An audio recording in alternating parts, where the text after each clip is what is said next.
یہ ڈیوٹی کسی اور کی لگا دے، اب میری روح اجازت نہیں دیتی، مصطفیٰ کریم کے بعد مجھ سے اذان نہیں پڑھی جائے گی۔ آپ نے واقعہ سن رکھا ہے کہ ایک بار صحابہ نے بلایا، دوبارہ آئے، حضور خواب میں ملے، کہا بلال تو آتا کیوں نہیں؟ بلال چھوڑ کے چلے گئے تھے، فرمایا اب میرا یہاں دل نہیں لگتا۔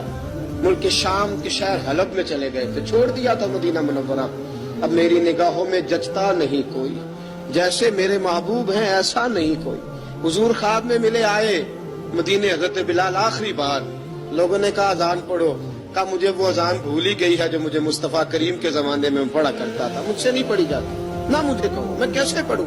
امام حسن اور حسین نے آ کے دامن تھاما نا، تو کہا بیٹا میں تمہاری نانی کا بھی نوکر رہا ہوں، میں تمہاری ماں کی چکی بھی پیستا رہا ہوں، مجھ سے کوئی فرمائش نہ کر ڈالنا، میں نے نوکری کی ہے، اور مجھے اگر اللہ نے توفیق دی تو میں تمہارے بچوں کے پیر بھی دھویا کروں گا۔